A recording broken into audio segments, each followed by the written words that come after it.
গণ অধিকার পরিষদের সভাপতি নুরুল হক নূর জানিয়েছেন, আসন্ন জাতীয় সংসদ নির্বাচনে তার দল ৩০০ আসনেই এককভাবে প্রার্থী দেবে এবং সামান্য কিছু আসনের জন্য তারা কোনো জোটে যাবেন না। শনিবার ব্রাহ্মণবাড়িয়ার নবীনগর নির্বাচনী জনসভায় প্রধান অতিথির বক্তব্যে তিনি এই ঘোষণা দেন।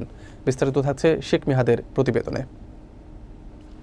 শনিবার বিকেলে নবীনগর সরকারি পাইলট উচ্চ বিদ্যালয় মাঠে উপজেলা গণ অধিকার পরিষদের আয়োজিত নির্বাচনী জনসভায় প্রধান অতিথির বক্তব্য রাখেন দলটির সভাপতি নুরুল হক নূর।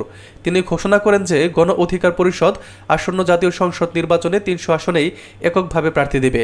তিনি বলেন, ২-৪টা আসনের জন্য তারা কোনো জোটে যাবেন না, তবে দেশের প্রয়োজনে জোট হতেই পারে, কিন্তু গণ অধিকার পরিষদ নিজস্ব শক্তিতেই লড়বে। নূর অভিযোগ করেন, সাম্প্রতিক পরিস্থিতিতে দেশে আবারও ফ্যাসিবাদের আলামত উকি দিচ্ছে এবং যারা একসময় ক্ষমতার দাপটে মানুষকে নির্যাতন করেছে তারাই আবার দখলবাজি, চাঁদাবাজি ও জুলুম নির্যাতনে লিপ্ত।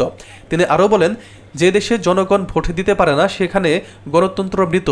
তারা ভোটাধিকার ও গণতন্ত্র ফিরিয়ে আনতে চান। তিনি উল্লেখ করেন, প্রায় সব রাজনৈতিক দলই আনুপাতিক প্রতিনিধিত্ব বা পিআর পদ্ধতির পক্ষে এবং এতে সংসদ আরও ভারসাম্যপূর্ণ হবে।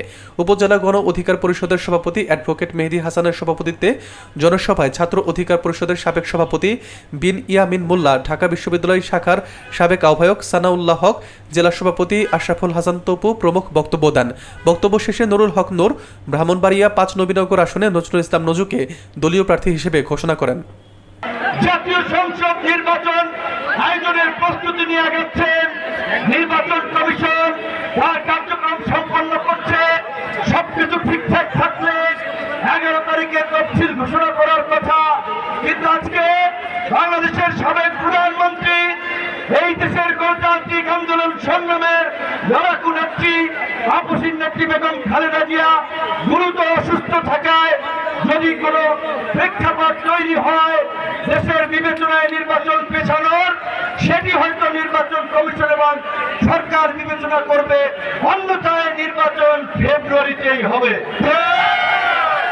নির্বাচন ফেব্রুয়ারিতে হোক আর এপ্রিলে হোক, আগামী সংসদ নির্বাচনে গণ অধিকার পরিষদ এককভাবে ৩০০ আসনে প্রার্থী দেবে।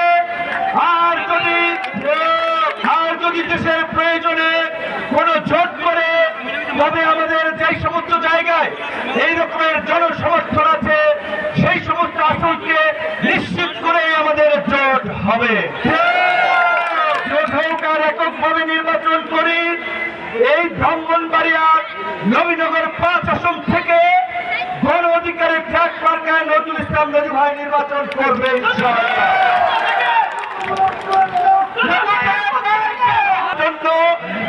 আমরা ছাত্র যুবক তরুণরা লড়াই করেছি, রক্ত দিয়েছি। আজকে স্মরণ করতে হয় এই ব্রাহ্মণবাড়িয়ার সন্তান মোদী বিরোধী আন্দোলনে আমাদের ছাত্রটা হাফেজ কাউসারকে, স্মরণ করতে হয় এই ব্রাহ্মণবাড়িয়া সহ সারা দেশের জুলাই আন্দোলনের শহীদদেরকে। আপনারা দেখেছেন আওয়ামী লীগের গত